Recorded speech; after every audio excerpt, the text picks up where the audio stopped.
Is rolling. Okay, we'll call the meeting to order. We'll start with the pledge of allegiance. Pledge of allegiance to the flag of the United States of America and to the republic for which it stands, one nation, under God, indivisible, with liberty and justice for all. All right, approval of the agenda. Anybody have anything to add? I do have an adjustment to letter H under section 6. That should say as approved at the 6/23/14 meeting, not the 7/23/14 meeting. I would also like to eliminate letter L, because I didn't provide a treasurer's report in your packet. Okay. And under M, you're only signing the accounts payable warrant. You're not signing payroll this evening. Apologize for those errors. Okay. I hear a motion to approve as so moved. Second. All those in favor? Next item is a public comment for any non-agenda item. Anybody from the public would like to speak on any non-agenda items? They're all here for an item. Hearing none, we'll move on to approval of minutes for the June 23rd, 2014 Selectmen meeting. Velma did email me that I didn't realize that I had left under present. She was listed. I have corrected that on the other draft minutes. I printed the page, but I think I left them at the town office.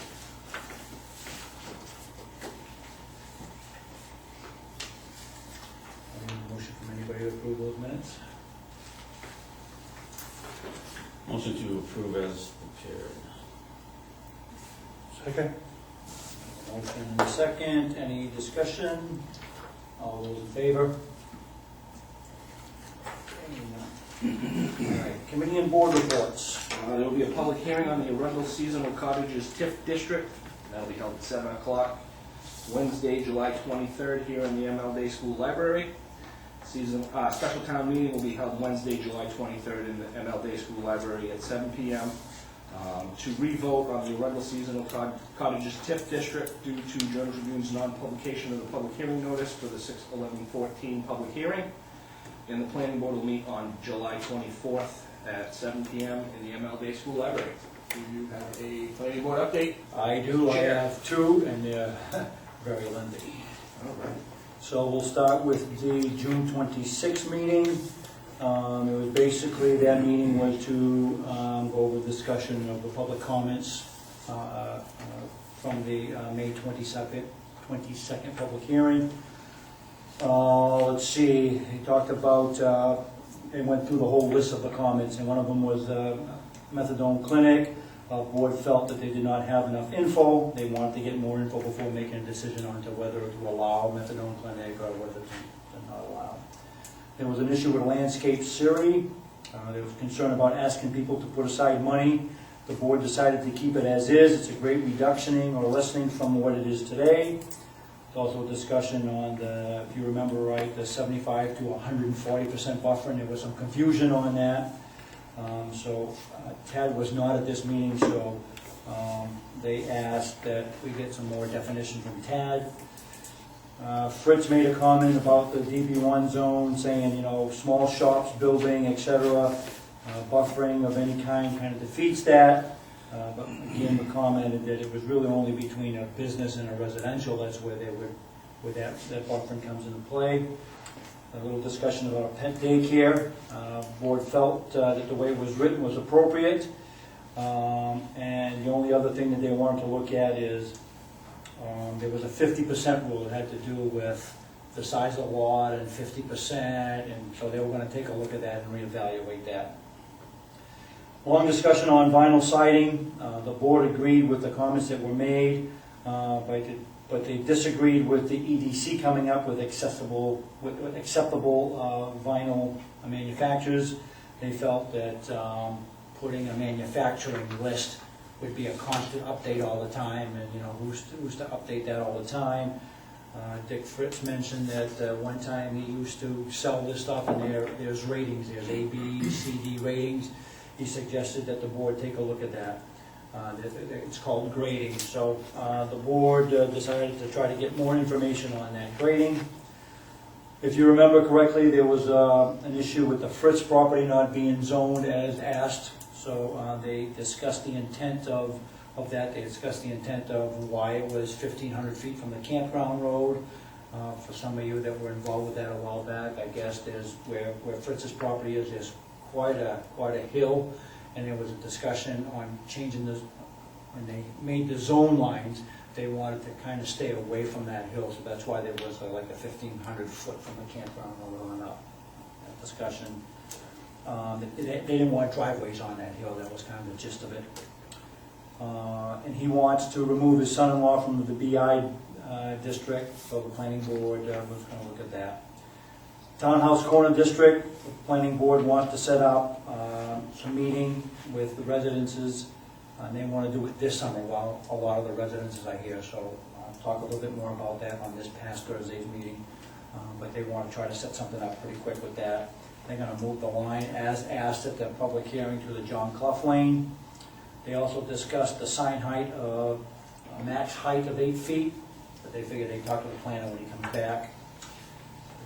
Discussion on completion of the ordinance. Right now they're shooting, they didn't think that they could get the whole ordinance done for November, so they're shooting for June 2015. Let's see. Planning board bylaws, they had to amend them a little bit. That was pretty much it on that one. Last week's meeting, July 10th, the board went for new officers. Chair is now Rich Ganong, Vice Chair is John McGinn, and Secretary is James Lowry. One thing that was asked is, can the website be updated to show the officers and when their terms expired? Certainly. And I checked on that today, and there are others that are outdated. Budget board, even us, so All right, make we'll sure do. that we update that. So discussion again on setting a date for the Townhouse Corner District. Somebody asked if the EDC should be included. The discussion on the board was, yeah, we'll invite them, but really this is a planning board item, and they want the planning board to work the details out with the residents of the Townhouse Corner District. The EDC can be, in the audience if they want, but they would rather the EDC not be part of the workshop. They felt that it was really a planning board issue, not an EDC issue. Again, they talked about the methadone clinic, and thereafter they asked Tad to get more info. The issue was methadone clinic should maybe categorize it as a dependency clinic, because it could be more than just methadone, it could be something else. And they want to get more info on, are there issues where there are methadone clinics? The board had some concerns, some board members had concerns on, what it, be a rough trial, are there, police reports, are there, things. So Tad was going to go and ask various planners where methadone clinics are, kind of talk to them and say, hey, have you seen anything? Is this good for your town, your city, what have you, and just to get a rough idea whether we should allow it or not. They discussed the lighting issue. If you remember, there was a concern when we had the public hearing that if new lighting was to be, altered, then all the old lighting would have to be all redone over. So the board agreed that that's not the case. If somebody was to come in and say, hey, I want to add another light or add to their plan, they didn't have to go and redo all of their old lighting. Just the new stuff. The tree easement was discussed again, and the intent of that is to allow the town to take care of trees within its easement, trees or trees that are leaning over into the easement. And the other thing is, if we had something written about a tree easement, it allows the town to go after a Tree City grant, and which is something that Tad is working on. I don't know exactly what a Tree City grant is. Well, we when I was in Hollowell, we were a Tree City. Initially, they give you funds to plant some trees. Occasionally, they'll give you funds for maintenance, and they award you other trees. So it just gives you you get a plaque, a sign to put in your town, and every year it, adds another year to it. So they do you have to declare Arbor Week, and there's a big celebration in Augusta that councilors and employees are invited to. If we don't have an ordinance for that, then you can't apply for that grant, so that's one of the reasons. They also talked about the 140% landscape buffer again, and it really is confusing, so Tad's going to rewrite it and take that 140% off. Vinyl siding, they want to allow it in the DB district and a townhouse corner district, but they're going to look at, again, the grades, and the planner's going to get into more information. The concern is, somebody builds a building and it's low-grade vinyl, and in a year or two, and in the winters it cracks it, they reviewed the Fritz district. Fritz has been working with the planner, and they've come up with something that they all agree upon, so we should be okay with that. Long, lengthy discussion on sign heights, and whether the sign height should be allowed to exceed 8 foot high. There was concern, with snow, you lose a whole lot. By the end of it, the board kind of felt that an 8 foot high sign was high enough. Anything higher is, it's kind of out of your view. Yeah, you can see it from a ways off, but as you get closer, so they decided to keep it an 8 foot sign height. Tad had a whole bunch of pictures from various towns and cities of signs, and there didn't appear to be any complaints or issues with signs of those heights, so they kept it at that. Planners report, AIM is coming back in. Apparently they're purchasing 5 more acres of the area, and they want to expand their storage area, so they're coming back in. Lovejoy subdivision, they want to do a division outside of their current division, so whatever that means, but Tad will be back in. He wants to do some more stuff. Tad talked a little bit about the EDC and what their role is going forward, and he felt their role going forward is more on the economic development plan, getting that complete. Comp plan committee met July 1st, working on residential area. There's a new shoreline zoning map that Bud has been working with the town, working with Tad, because I guess especially in his area, the map is like way off, so they're working on getting that done, and we adjourned at 9:40 p.m. Nice job. Okay, new business. First item of new business is concerned citizens of Kennebunkport Wells Water District discussion with the Board of Selectmen in regard to fluoridation of water, seeking input of water, and they're seeking input from the board. May I just to start give a out, little yes. buffer into the conversation? I spoke to Norm today. He was out on Friday. God, I hope he was playing golf. So this is something that the water district, placing this on the ballot is something that the water district is in favor of, correct, Norm? Yes. Okay, and so in order to move this forward, a majority of the communities in the water district, the Kennebunkport, Wells, Biddeford, Arundel, that's 5 of them. Come on, what? Agunquit. Wells, York. Part of York. And York. So 4 of the 7 communities have to agree to place it on the ballot. If 4 of the 7 communities do, the other 3 don't, the other 3 are required to place that on the ballot by statute. State statute states that Norm needs to know 90 days in advance, which is August 5th. So in the event that the board, I had complete misunderstanding on this whole process until today when I got the statute from Norm.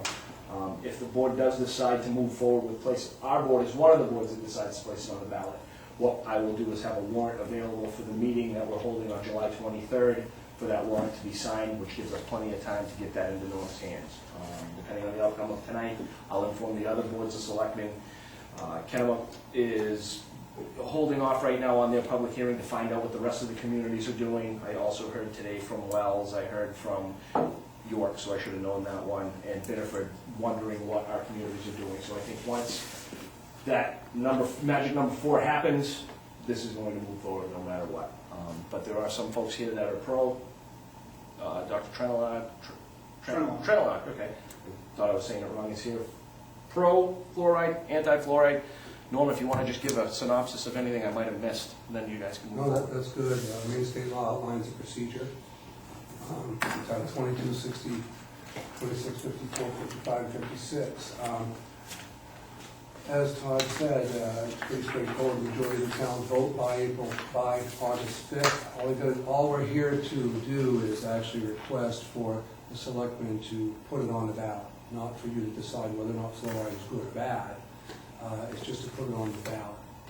Our feeling at the water district is that we've been, since the 2002 election, when fluoride was voted in, we've been feeding fluoride now for about a dozen years. And in that time, we've handled a lot of fluoride.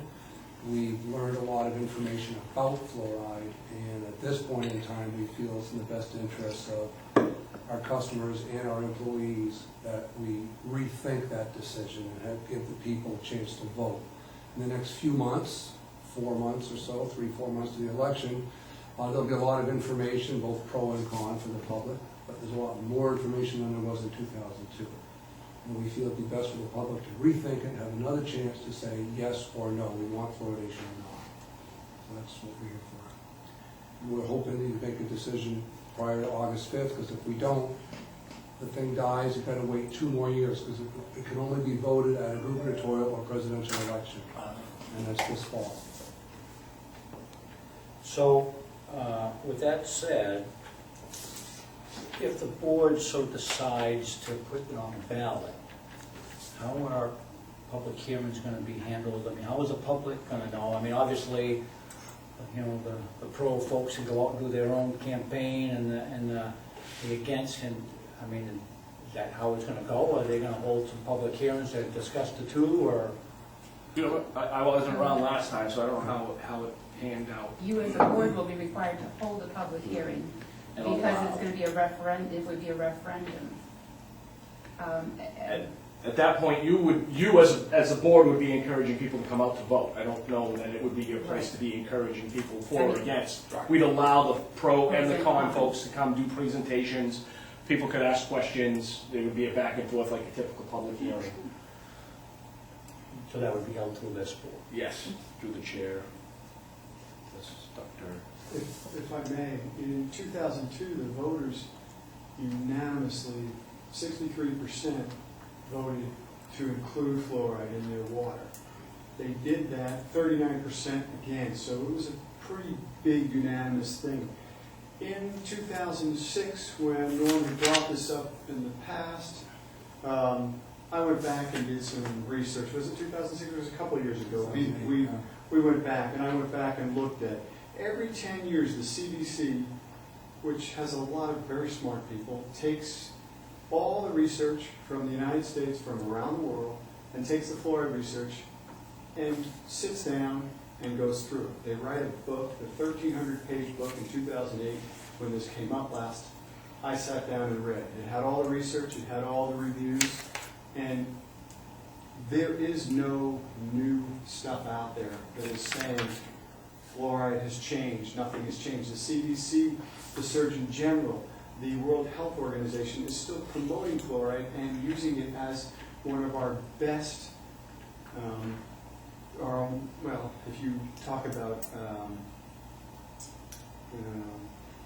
well, just, they use it as our benchmark because it takes away a preventable disease. I mean, this is a vaccination that I can't do any better in my office. The 10 years I've been practicing in this community, if this fluoride wasn't here, I'd be a lot busier today. I don't want to be that busy. You know, I really don't. And what it affects is it affects the children and it affects the elderly the most. The fluoride that's in the water, I was looking through some stuff tonight again because we had talked about thyroids and a few other things, but in the Great Lakes, in Lake Michigan, the fluoride water is 1.04 parts per million. So in that big body of water, that's what the fluoride is. In the ocean, it's 1.22 parts per million to 1.4 parts per million. So fluoride is everywhere in our water system. It's in our ground. It's everywhere. What we have tried to do in the United States is make it at the optimal level for us to be able to benefit from. Without it, you're sinking, pretty much.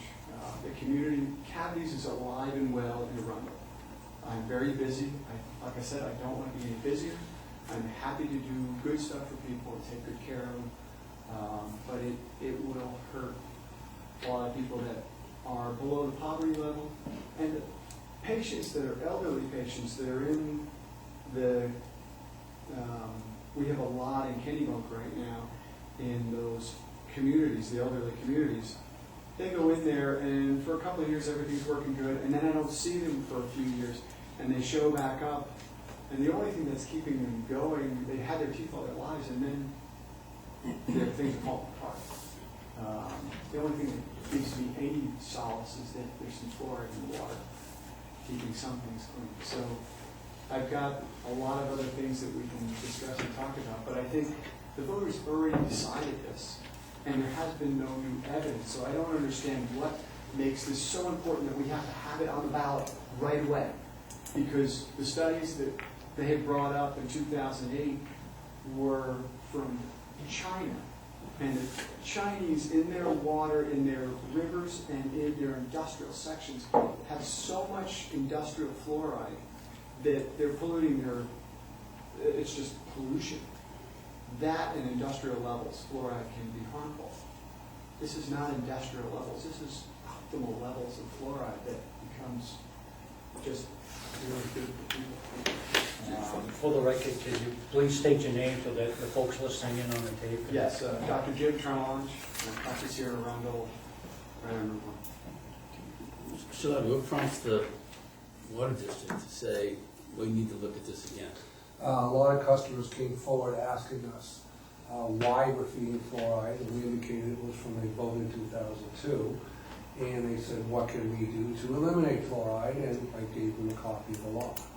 And several people have approached me every year, I get several calls on it. There's a lot of information both ways on it. It's a very polarized topic, like most other things in the world. Okay, I don't want to get into the scientific debate right now, but all I can say is that for 38 years, water treatment and water supply is what I've done. This is the only chemical we have that is not, has nothing to do to improve the quality of water or make it safer. We're adding a chemical for the sole purpose of reducing dental caries. This issue is more about the reduction of dental caries. It's more than that. It's, just think about it.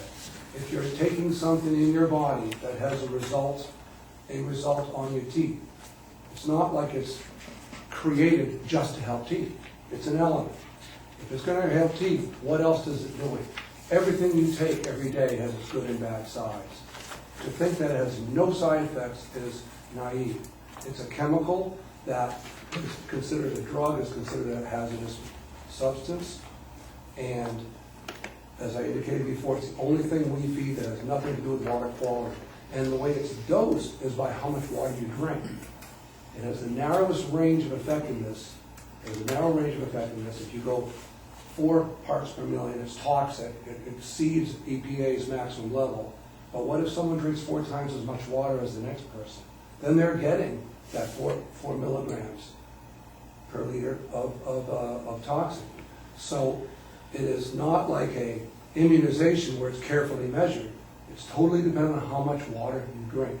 If you're a runner, drink a lot of water, or if you don't drink much water, that's how you're dosed, is how much water you drink. Everything else we put into water is to make it cleaner and safer and remove nasty things in it. And here we are adding a chemical with known trace carcinogens in it and the separate compounds that are with it. And it's something that has a narrow range of how to feed it and when you exceed the maximum contaminant level. And of all the chemicals we add, it's the one with the least amount of safety factor. Everything we do in the waterworks industry, all the regulations we have by EPA have a safety factor maybe 1,000 to 1. This one has a safety factor of about 4 to 1. So yes, statistically it may reduce dental caries. My position is that people should have the individual right to choose if they want fluoride. If they want to brush their teeth twice a day with fluoridated toothpaste, But don't swallow it, you gotta call poison control. But if you wanna brush your teeth twice a day with fluoridated toothpaste, do it. 3 times a day, do it. Get fluoride treatments, take fluoride pills. That should be an individual decision, not something the water utility puts in the water for everybody to drink, depending on how much water they choose to drink. So we feel ethically, morally, scientifically, it doesn't make sense for the water utility to be feeding the chemical. And at the rate we feed it, it's a toxic, strong acid. That is the most hazardous material we handle in our job. What's your governing board, trustees? Is that Board what of you- Trustees. And is the board of trustees is advocating that we put this out to referendum again? They support the position of going to the vote, and they'd rather we don't feed fluoride anymore. So they've instructed me. In 2002, they didn't instruct me to do that. At that time, having a non-fluoridated system was sold to everybody's motherhood and apple pie. Everybody voted on it. We just kept silent because we really didn't know. We've done a lot of reading. Not all the studies in China. They're all over the world. Most European countries don't even allow it or have stopped it. And with the statistics on both sides, you can make a case either way. I'm just trying to say that as a water utility, we feel it should be reconsidered and let the voters vote. If it was so unanimous, 60-some-odd% last time, maybe it will be again. If there's no fear that it's going to get rejected, there shouldn't be an issue putting it in. But we feel that people should have a chance to look at it again. It's been 12 years. We hire governors every few years, presidents every few years. This is a big decision. It affects everybody's health. We should have a chance to rethink it. And what's the magic August 5th date? Why do that? Because they need 90 days 90 prior days to prior to the the election. election to have the warrant articles signed by the Board of Selectmen. So it has to be 90 days prior to that? 90 Yeah. days because it is a water utility. All right, let's see. Section 2264. Yeah, 2264 2A, valid request for an election shall have been made when a majority of municipal officers and a majority of municipalities within a multiple community water system vote to call an election. All such votes to call the election must be taken at least 90 days before the general election. Each voting municipality shall certify within 5 days to all other municipalities within the public water system district the results of its vote. So they you have even basically a don't have to longer- do a warrant, you have to call an election. They have to call an election. Right, just like in other words, when you send a question to the clerk so we can prepare the ballots and everything ahead of time. And where are the other communities? They're all discussing it either tonight, tomorrow night, or Wednesday night. There was a conversation at the Kennebunk town selectmen's meeting last week. I spoke to Barry via email today. They were going to hold a public hearing immediately, but he's holding off on his public hearing. It was going to be next Tuesday. He's holding off to hear what the other communities do before they move forward with their public hearing. Meaning if there's only 3 of the 7 communities, he's not going to waste the time to have a public hearing. So they're kind of all sitting on in a waiting pattern. They voted in favor of putting it on the or of calling an election. That's correct. Yeah, they voted 4-3 actually in favor of having a second meeting because they felt they needed 2 hearings of Okay. it. So- But no, they didn't. They haven't voted yet to place it on to No, call an that'll be election. the next meeting, which is scheduled for next week. They just felt that you always want to revisit an issue before you vote on it, so they felt they would be able to look at it again if they needed to. None of them were decided they didn't have enough time to read the cons, because this was thrown in at the last minute, is what I feel, it was kind of tossed in to them. I was at that meeting for the skateboard park that was on the agenda, that they were looking for spots for the skateboard park. So my son and I were going to that meeting for that reason, and then I saw the fluoride thing in there. So that was a bit of a surprise. I just figured and assumed that issue was gone and dusted. On looking at evidence-based research, there are so many factors that you have to really look through a study article. If you go online today and type in fluoride, it's incredible what you find. And I looked the other night, and it just, I think the general public has to be very careful with what they read on the internet. You can read a lot of stuff, but is the data, is the accuracy, who's writing the research paper, who's doing the work, what kind of methods have they done into the science. It's difficult for me as a professional and have studied it all my life to understand it. I rely on the Surgeon General. I rely on the CDC. They have, like I said, there's 1,300 pages on that book. It's just, that's agonizing work. And they sit down at a round table and really go through the papers. So I rely on their research and their work. I can't do that every day. When I walked into that meeting, I was very surprised. I had an opportunity the last week to sit down and go over the stuff again and look through things. I don't see any compelling evidence to put this out to the voters. In 2006 is when they reviewed it, so in 2010 years after, they'll go back through it again. Now, in that time frame, will people die? Will things happen? No. I have one patient out of the 1,500 patients that has fluorosis. And he came to me and we sat down and we talked about that. I said, well, what happened here? He said, well, when I was a kid, I lived down the street. He wasn't from here. He moved here. I lived down the street from a dentist. And his son and I were friends. And the dentist had in those days, he had a storage unit in his garage. But he had prescription strength fluoride in that storage unit. This patient of mine really loved the taste of it. He ingested 6 tubes of prescription strength fluoride, which is triple the strength of what you get in the over-the-counter. 6 tubes of that. He said, I had 6 tubes of it. And I said, and anything else happen? No, I just got these spots on my teeth. So, is it a chemical that can harm people? Absolutely. But is it at the strengths that the optimal level, it actually does some good to the bone? There's a recent one that they were looking at. It was incredible that they wanted to look at osteoporosis and see what that had to do with anything, if that would do it. And they thought it might, the Surgeon General didn't want to comment. He said it wouldn't do anything harm, but it might help.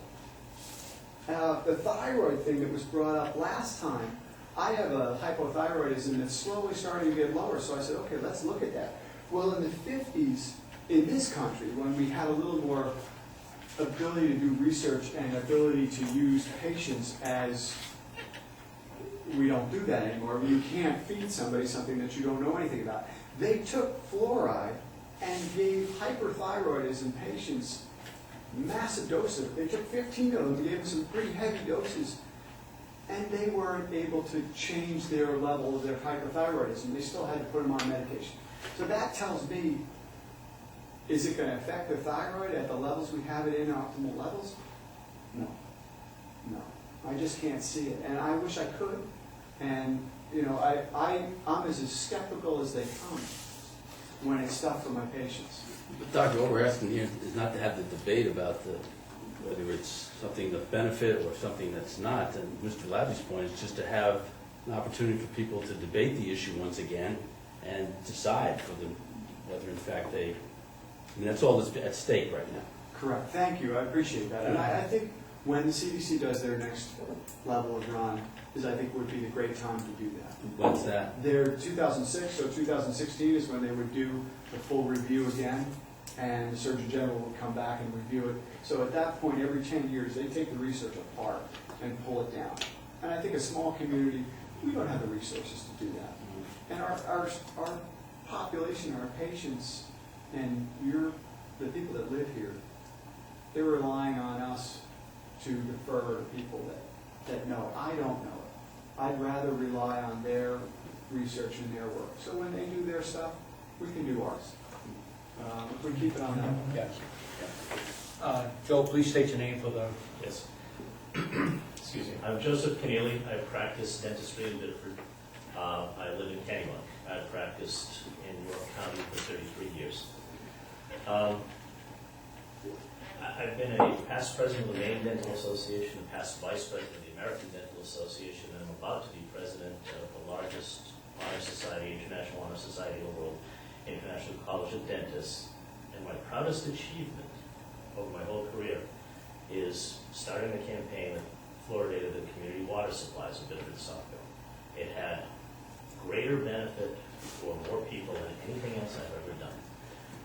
I've seen the difference in the health of children's teeth in Biddeford, which is not a rich community.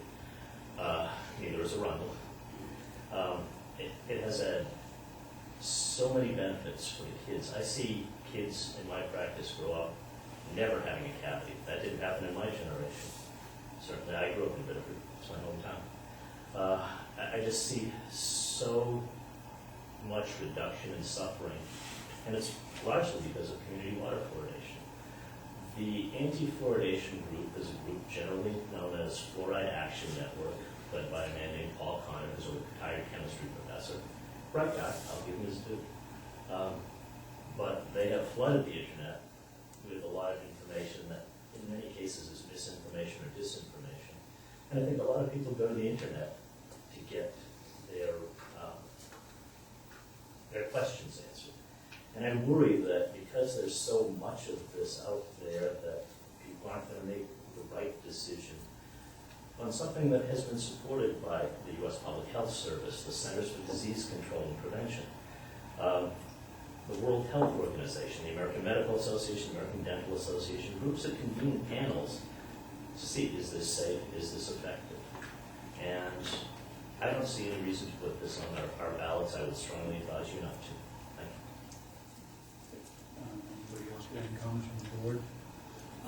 So I'll get one more comment. I don't want to get into debate tonight, back and forth on, if the board so decides, we can get into that debate with the general public. But if you want to have a quick comment. Okay. Yes, I actually would like to just give you something that might be of importance to you. Could I just give you something? We're not going to sit here and read it tonight. No, this isn't for you to read. You couldn't get through it all tonight. This is just two things that might be of interest and might give you an insight into what our side has to say about it.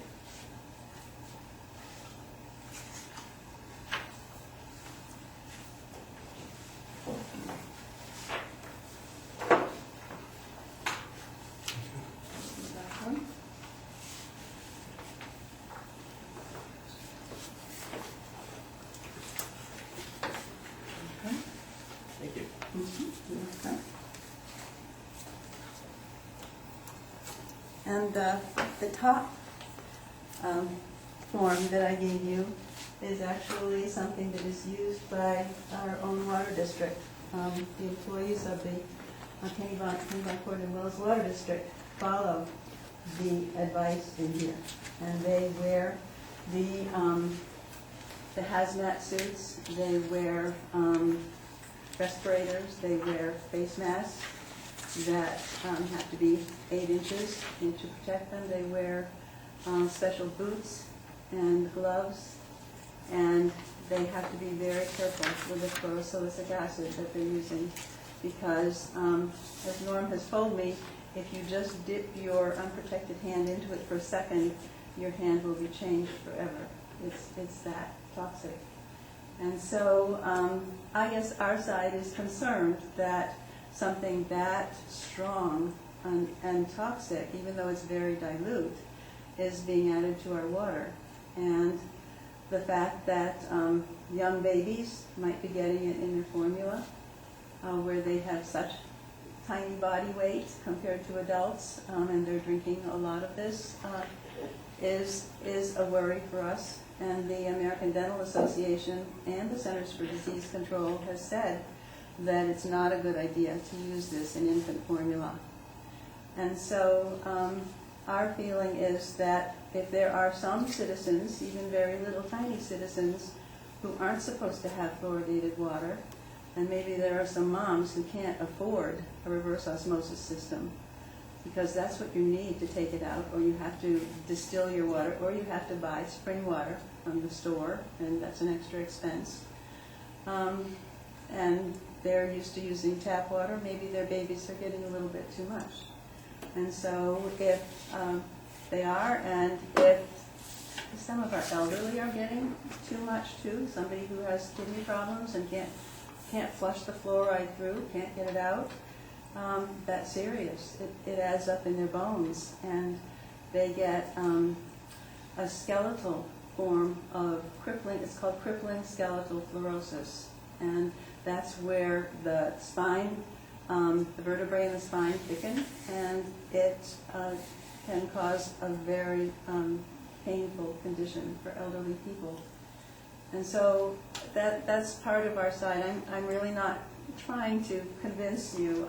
I'm just trying to let you know that we do have some reasons for wanting it on the ballot and for wanting people to take another look at it. No, just a quick question. What does it cost yearly to put fluoride in the water? About $25,000 a year. Depends on the cost, as it varies. Because in addition to adding fluoride, you have to add an alkali to offset the acidity. So, for every 1 part of fluoride, you got to add 1.5 parts or so of an alkali. Most of our other chemicals we add are dropped out in the treatment process, so we add chemicals to precipitate all the mud and color and things. This is under the corrosion control, which is the alkali, is the only thing we add, and it's not part of the treatment process. Thank you. Quick comment, please. Go ahead. Hi, I'm Julie Garish, and since 1985, my home has been Kennebunkport. I prefer fluoride-free water, but I can't have it unless you approve the warrant article before you.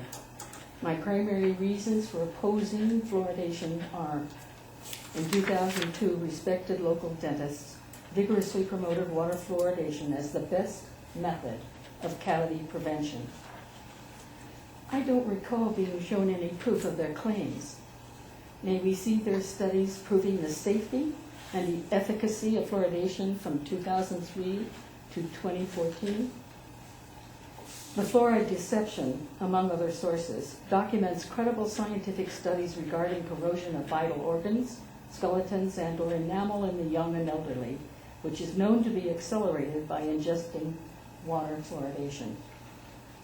My estimate is that in 2002, when fluoride was approved, 99% of Arundel, Kennebunk, the Port, Wells, Granite Point, Biddeford Pool, Algonquin, and York voters had no idea that HFSA was toxic and injurious to health, or that it would be the first contaminant ever put in our water.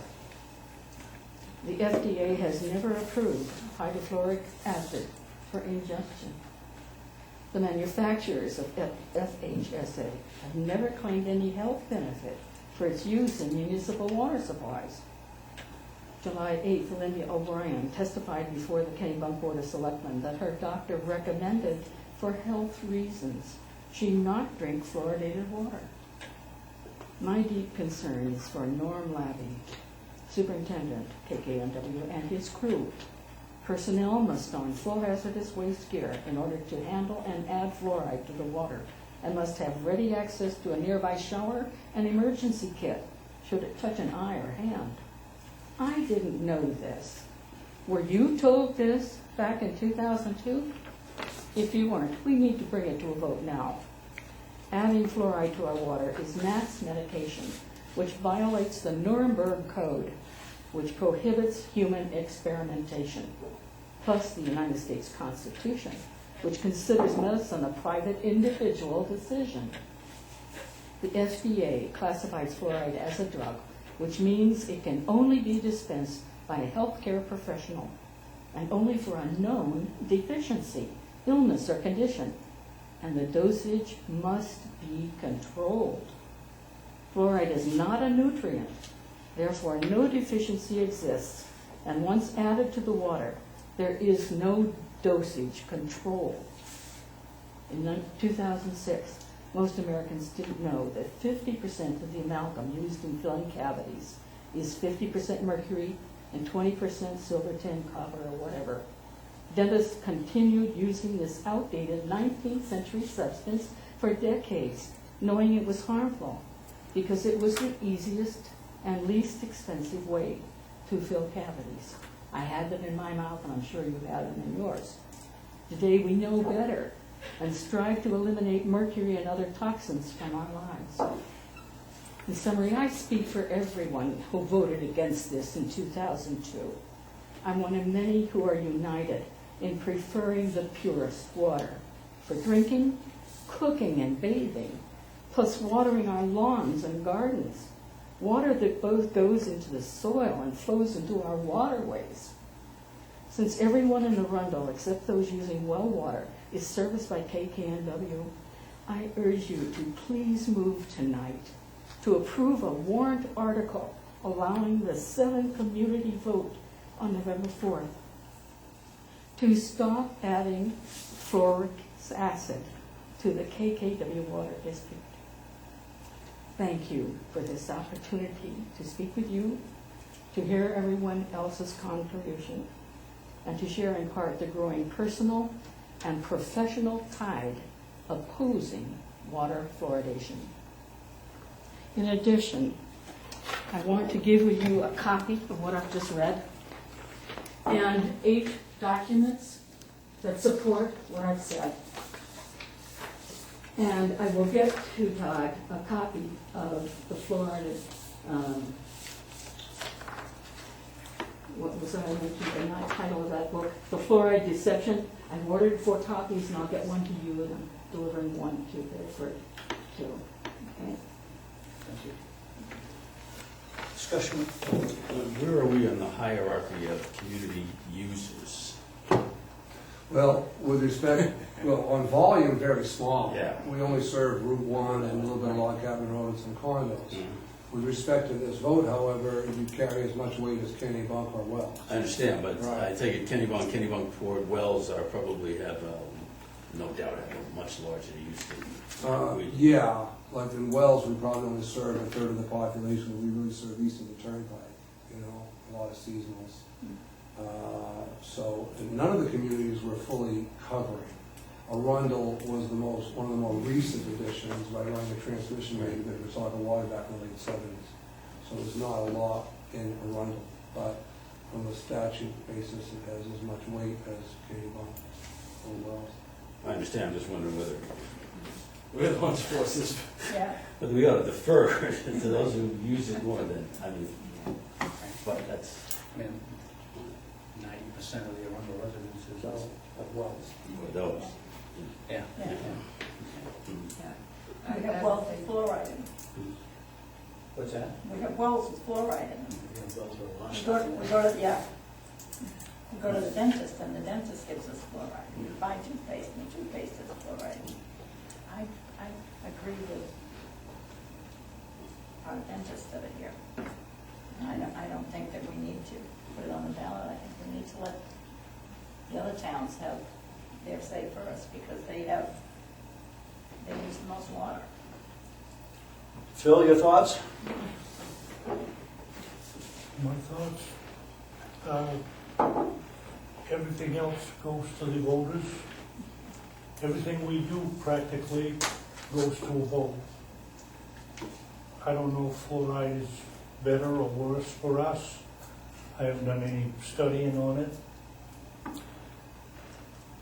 But I think it's the right of the people to decide what they want to take or not take.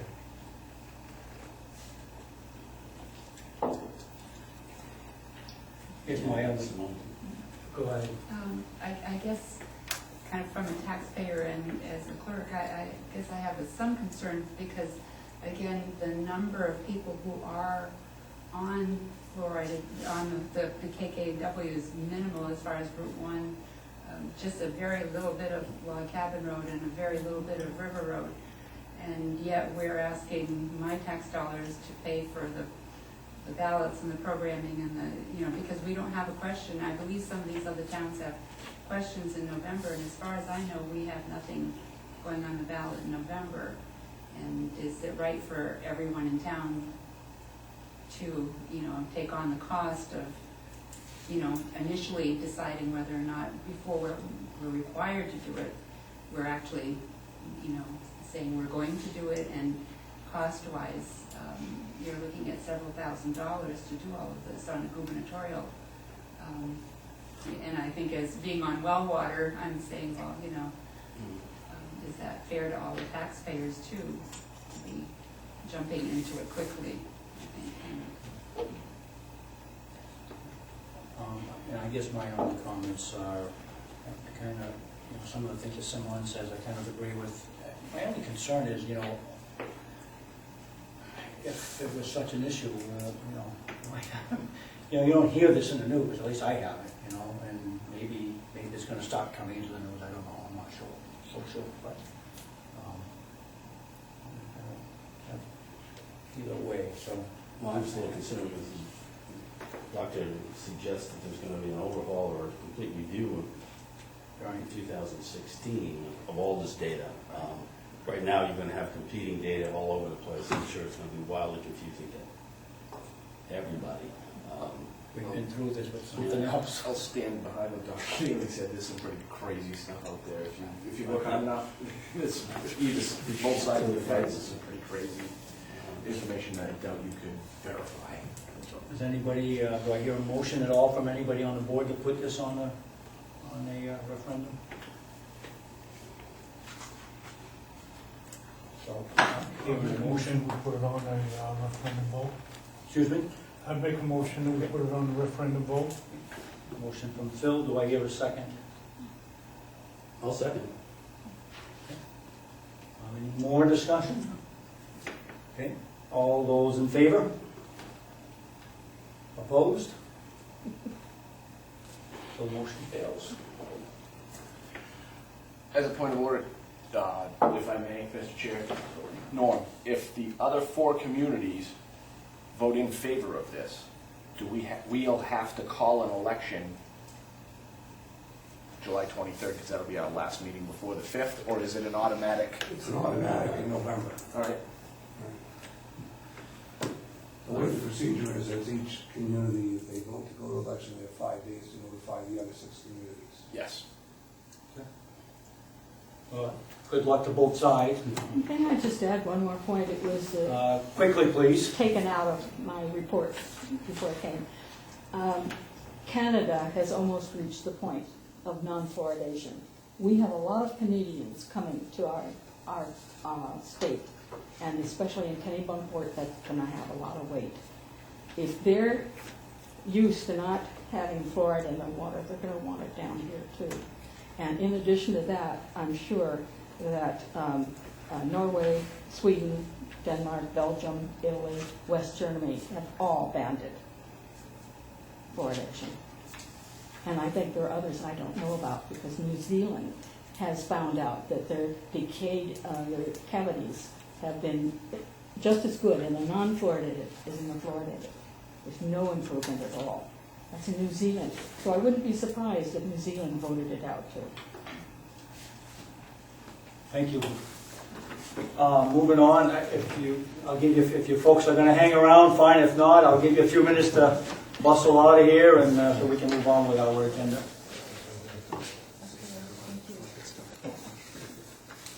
Thank you. All right, so the next item is David Parker request for permission to improve and utilize logging roads on town property, Bergeron Drive, to access timber harvesting operation for Steve Fossey, whose property abuts town land. I apologize that I didn't catch up with Roger today to remind him there was a meeting here this evening about this matter. But Roger was in favor of working with Steve, working with David Parker. What they're requesting is, you can see the color copies in front of you, at the end of Bergeron Drive, near where the cell phone tower is, there's an existing tote road on town property. And what they would like to do is be able to cut that road back into use. Mr. Parker said it'll be approximately 10 to 12 feet wide. And they will forward that material that they're cutting out of the Fossey property through Bergeron Drive and onto Mountain Road, rather than, Roger would prefer that to traveling over North Skillings Road and then Old Alfred Road. So it was, Roger did sit down with Dave. He was very comfortable with what Dave was proposing. The only only issue that I would bring up would be whether or not the Board of Selectmen is interested in possibly an escrow agreement or some sort of bond if there is damage done to the town roads, that we can assure that those are fixed. That's the major concern that I have. I would Yeah. suggest, I think they need something. Yeah. I would suggest, we've gone through this in Kennebunkport. We videoed the roads that they were going to travel on, that we had to travel on. Yep. I would suggest video the roads as they are today, and then look at them at the end of the project, and put up a bond for road repair if it becomes required. That's pretty common a lot of times when you get an influx of heavy traffic, heavy loads. And if there's no damage, the money's refunded. We had to put up $17,000 for a quarter-mile of road. Where are these trucks going once they come off Bergeron Lane? They come off Bergeron Lane, they'll be heading down the Mountain Road, is my understanding. Mountain Road to Limerick Road to New Road, and I believe on the interstate. How long of a process is this? Worst case scenario, all operations will cease by December 31st, 2014. 15. They wrote 15 on their paper, and I was gonna question that. Okay, I Man, that's my fault. don't believe that is correct either, but let me check with Mr. Fall. I guess I read that wrong, I read it as 14. I understood they wanted to get all of that done this season, prior to, if possible, the wet season coming back, and then if not possible, then they would have to do it while it's frozen. So my only other concern would be that we don't allow them to travel those roads on Wednesdays and Saturdays. Okay. That's the day that we have access to the dump, and it could be, Coming out of the road in front of the transfer station Yeah. with all the cars parked. Yeah, that's good, that Yeah. makes perfect sense. The other thing is, I mean, Mr. Fossey and Mr. Parker are in the business of making some money off of this. You know, usually when I deal with folks who have to give, or are willing to give, whether it's the easement or license, something to use my property to benefit somebody else, there is some compensation that is oftentimes exchanged. I mean, I don't want to, if Roger's telling me that the compensation is Skilling's Road and the old Alfred Road don't get destroyed, but to Phil's point, we can take care of that with appropriate bond. But we as stewards of the town here, and maybe there's an opportunity at least to realize a few dollars for using town property. I mean, I don't think we're going to get any great benefit out of improving this Woods Road. No. No, Absolutely not. Just a thought. I don't. yeah. Yeah, well, they all make very sense. yeah. Any other points that the board would like me to bring to Mr. Parker's attention as we try to move forward and come to a resolution? We should discuss with those folks, October, November, rainy season. Yes. That's when your roads really take the worst beating. And if they do not finish this fall, they're gonna wanna come back in the spring. Yeah. And we would need to be assured that even after the road postings are pulled, a large influx of heavy loads might not be the best time Correct. That's worse than in the for fall. road right? protection. That's worse than in the fall. Spring is worse than Yeah. fall, Yeah. because you have the frost. Frost in there, yeah. But we do post the road. Right. But usually sometime in early May or late April, the road postings come off. Yeah. But it's But still, there's still some dampness under there for a lot of traffic. Pull the posters, and you get a few heavy loads per day is one thing, but these folks could be pulling a dozen loads a day across them roads easily. So you'll talk to Mr. Parker on the items that we've discussed here today? Absolutely, I'll have Roger and Mr. Parker attend the next meeting that we're available to discuss this. I think Roger ought to have some authority to pull the plug on this. Yeah. He's finding out that Yes. this is not working out, that town roads are being damaged or something like that beyond what is anticipated at this point in time. We've got to stop. Certainly. Just one other point is, I don't remember what year it was, but we did a lot of work on Mountain Road. Yeah. And we most certainly did not construct Mountain Road for that real heavy 100,000-pound traffic. That was constructed as a secondary residential road, and so we need to be extra careful. And Biddeford isn't either, but Biddeford is posted, I believe, isn't it? Uh, Down that end. I don't think it's posted, but it's very curvy. Yeah. Biddeford end is real curvy. And it's in worse shape, I think, than our end. Yep. I think the Biddeford end is in worse shape than our end. Well, yeah, it's not in good shape, but All right. Okay. I will have these addressed and bring this back to you at a subsequent meeting. Next item is Selectmen authorize town manager to negotiate terms of foreclosed property sale located at 10 Linda Ave and schedule a public hearing on the sale for July 23rd, 2014. The attorney has reviewed state statute and the documents that we sent out. Since we had no bid on this property, we've gone above and beyond what the state statute is on selling property like this. So she just recommends that we schedule a public hearing for July 23rd, if in fact you're going to authorize me to negotiate with Mr. Evans.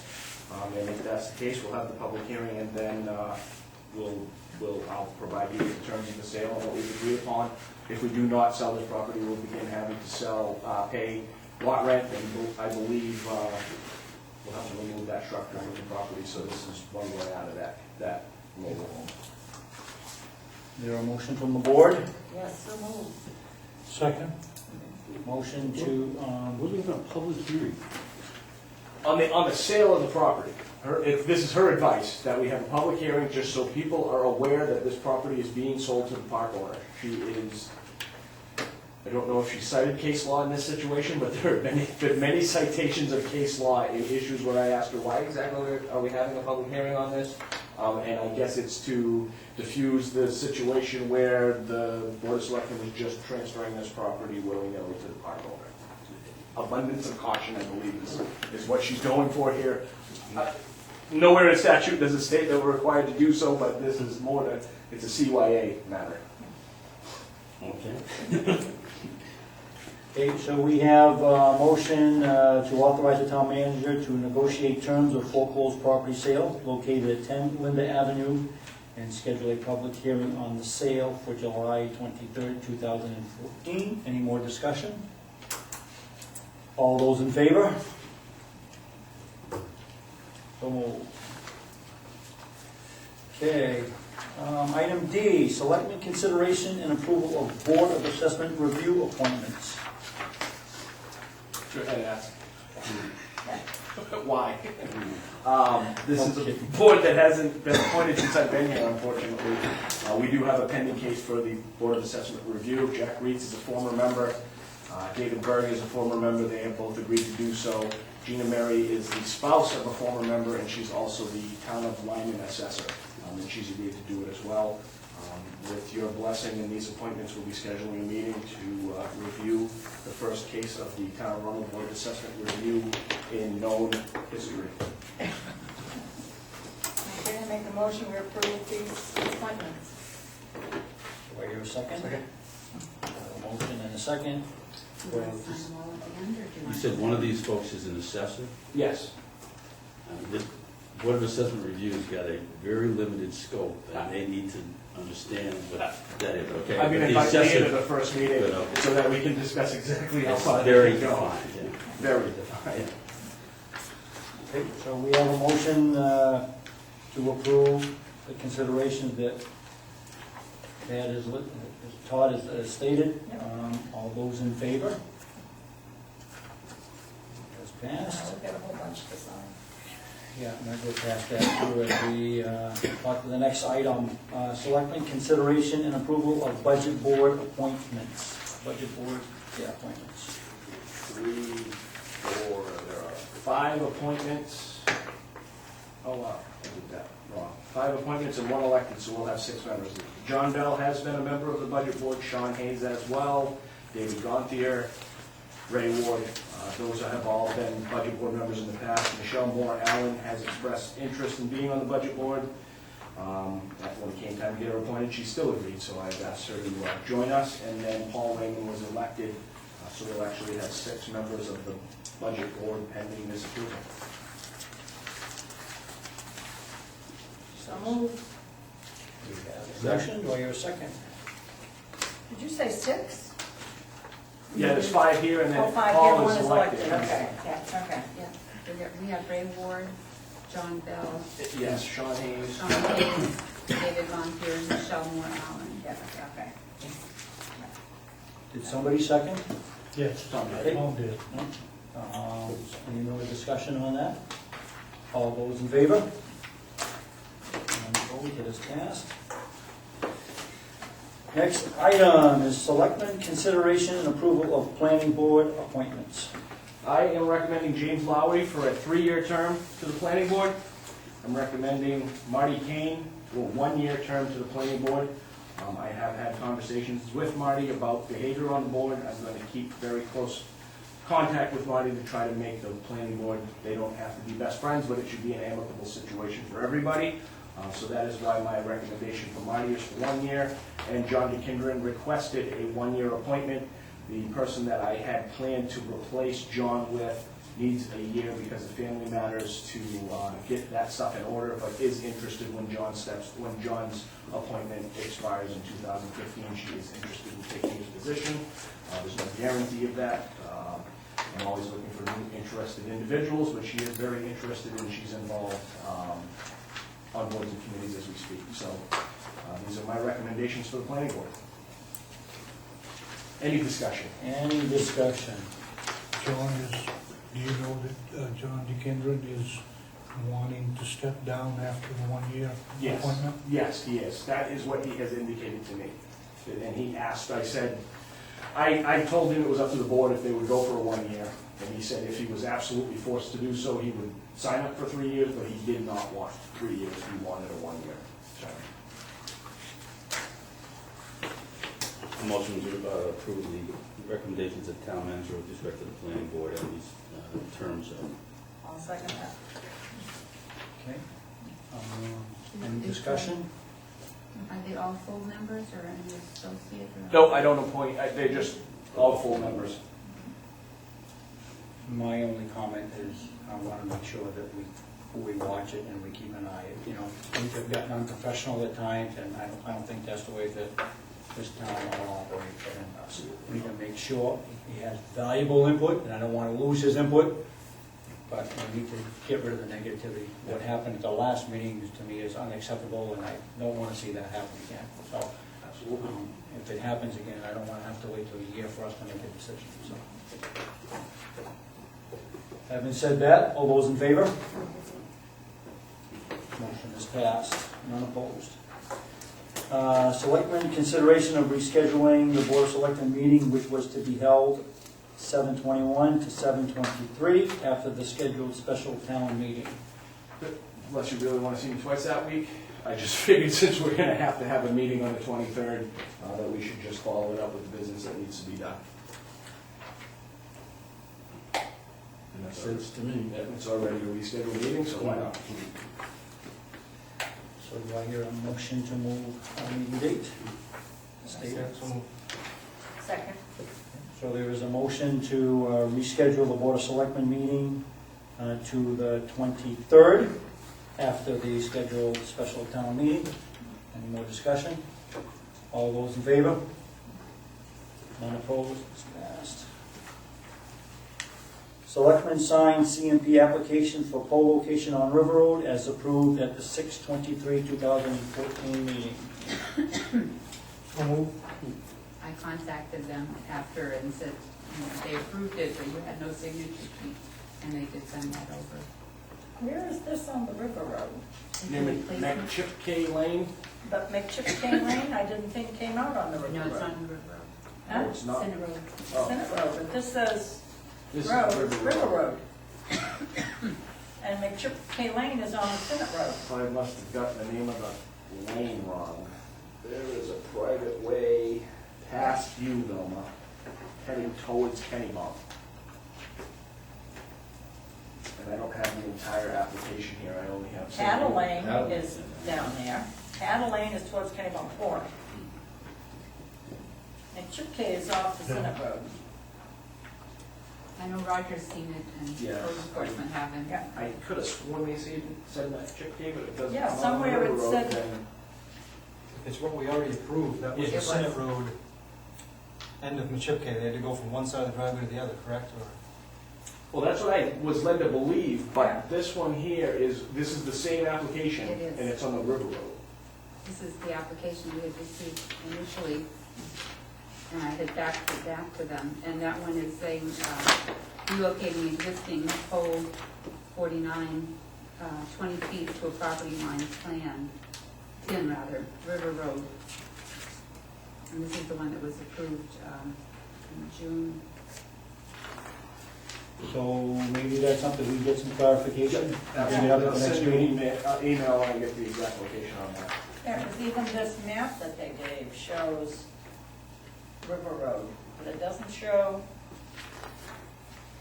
it just shows a pole number, it doesn't give anybody's. Did they already move it? I think The they. property Yeah. I use McChipkay, does Charlie Bassett own land on the River Road, Velma? It's Do you Cattle know? Lane, by Cattle Lane. It is by Cattle Lane, okay. Yeah. Maybe I heard Bassett and just assumed. Okay, so we're gonna I will clarify as soon as I have the exact location, but. run a table and bring this up at the next meeting. You want to wait and not sign it? Why don't we sign it and let, because it's probably already been moved, and we will sign it and have Todd verify the location before it's turned over. If that's wrong, then we have to re-sign it all over again, right? Oh, the application was right, because we've already sent it back to them. But it just wasn't signed, and I gave you the wrong This information. is the original packet that I received, which I just received the cover letter. Usually I get a signature page, and I didn't. I got the other 3 pages, so after you approved it, after Roger had reviewed it in code enforcement, I sent them a letter saying that the poll application was reviewed and approved by a board of selectmen at their meeting on June 23rd. There was no form for signatures. It will be noted in your selectmen's minutes. If there is a special form that needs to be signed, please fax it, and I put the fax number, and we will have the board sign it at their next meeting on July 14th. Or we could have the town manager sign on behalf of the board, and then they immediately fax that page. And it which says is River the same. Road. And this application says River Road as well. It's the same. Okay. The work number on the top element should say 10005271138. 23, yep, one order. That's the same one that Roger had already reviewed. Okay. Well, I would just, we can go ahead and sign it, just Why don't we just authorize the town manager to sign? What's that? Just authorize the town manager, you can get it straightened around. Usually in the poll permit book, it's always been signed by the board. Yeah, but just because it's always been done. That's right. Yeah. And what are We they can gonna do? table it, it won't hurt till the Yeah, next they said meeting. that, I mean, if- offensive and stuff. Did you already make a motion? Somebody make a It motion? was already motioned and Yeah. seconded in June, on June Yeah. 23rd. All it needs is. Yeah, we don't even know the signature page. motion, we just need a signature. We just need the signature. Signature from, The board. Boy, The town manager authorized, but you can both authorize me to sign the permit if you'd like. And then I can send them the signature page in the minutes. yeah. Yeah. I make a motion, It's up to you. we approve Todd to sign the application. It's usually an after the fact permit anyways. is there a second on that? Second. Thanks, guys. All those in favor? None opposed? Congratulations, Todd. Unanimously. Yeah. Okay, item I, Selectmen sign special town meeting warrant for 7/23 meeting to vote on Arundel Seasonal College's TIF district. Dan, would you like me to go through the discussion again, Chairman, as to why we have to do this again? Unless anybody from the board wants, I would say no. Okay. Maybe somebody that goes starving. Yeah. Well, I think I got it. It- Publicized by the Journal Tribune, is that why? That is correct. The Journal Tribune removed our publication, and so the state doesn't accept anything but legal notices. Does the CoStar do legal notices? They do. Man, that's funny. So yes, we need to do this all over again. On the 23rd for a special town meeting, a public hearing, and hopefully a vote with the same outcome. Does the Journal understand that these legal notices have some impact if they don't go in the paper when they're supposed to? I I believe believe she, Donna completely understood don't exactly bump what it those was. So, yeah, I think it was an override of the two Eastern Trail. the question arose from the developer is, if the outcome is different, is the Journal Tribune liable for that? I said, well, that's a good question. I'm not an attorney, you might want to call. Yep. Okay, so you need a motion for that? Yes, and sign the warrant. Second. A motion and a second to sign a warrant. Yeah, we just got it for a special town meeting on 7/23 to vote on Arundel Seasonal Cottages TIF District. Any more discussion? All those in favor? None opposed? Passes. Selectmen sign certificate of official text of the proposed ordinance regarding Appendix A of special town meeting warrant for 7/23/2014. This just verifies that what you have in front of you is as close as possible as what will be sent to the state. We did change the wording that was brought up about the Kennebunk Arundel seasonal cottages Yep. and the dates. So the certification basically. Okay, so I need a motion on this. Yes. So moved. A motion, we have a second. Any more discussion? All those in favor? None opposed? Opposed? Selectmen sign corporate resolution to authorize Lisa J. Denner, Deputy Treasurer, to open and manage accounts in conjunction with the town manager.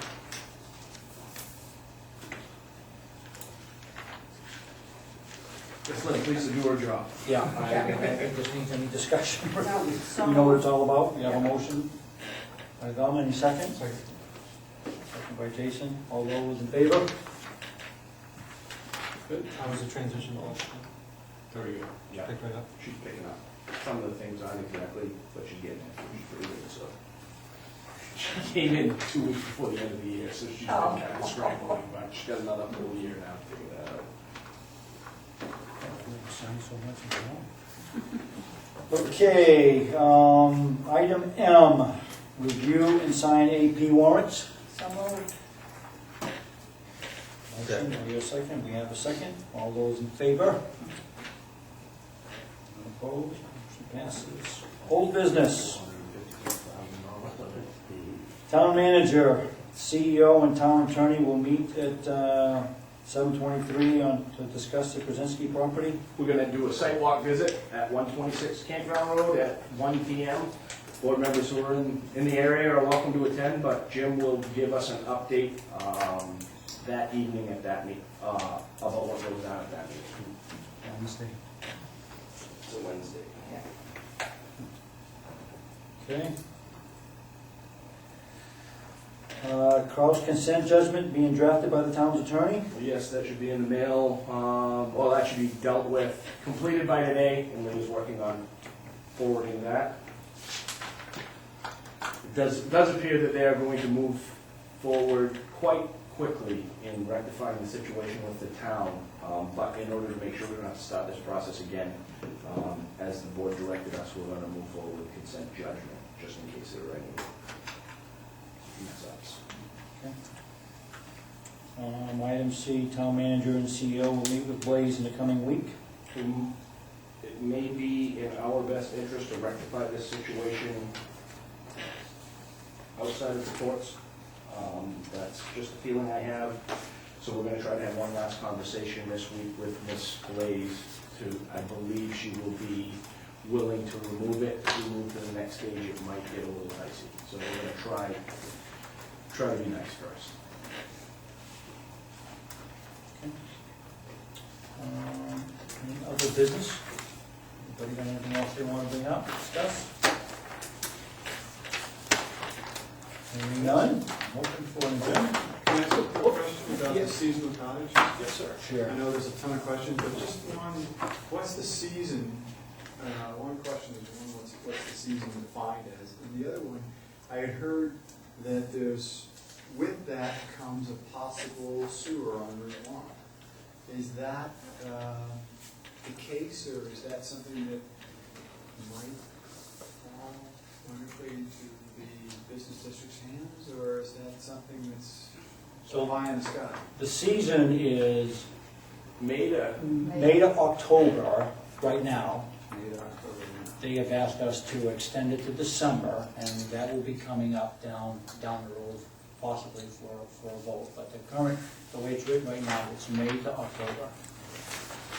And then the sewer is part of an item of many that are on the TIF that we could use funds to maybe look at a sewer. I mean, it's one of the things that we've discussed at some Should point we in be able time. to overcome many obstacles? Yeah, I mean, Yeah, it seems like it would be, just clearing the land in front, it's all, it's pretty heavy stuff out there. Doc, the major issue is that right now it would be the sewer to nowhere, and so we're gonna, as this progresses, hopefully the Kennebunk Sewer District will be able to accept the waste, and at that point, the developer has agreed to pay their portion from the campground road onto the site, and we're hoping to have the funds available as this is built out to be able to actually do that project. So it is something that we're considering. That will be next year. You'll see a lot of faces between now and then. yeah. I mean, KKW has got, I mean, the way their facility is today, they could not handle. I mean, they've got major upgrades to do to their facility in order to even have us on board. I mean, they're almost at capacity now. They're going through a bunch of stuff now. So, I mean, there's a lot of work that would have to go in their facility in order for us. So this Well, I've kind of is a come dream. I've come to appreciate how things take their time. It's taken me about 10 years to get used to that. I'm getting there, and I appreciate everything you guys do. This is a lot of work, you do it every couple of weeks. Thank you for it. I served for 8 years of service, and it's sometimes a real pain to do that. So I appreciate what you do. Thank you. Thank you. I hear a motion to adjourn. Second? Moved by Jason, seconded by Velma. All those in favor?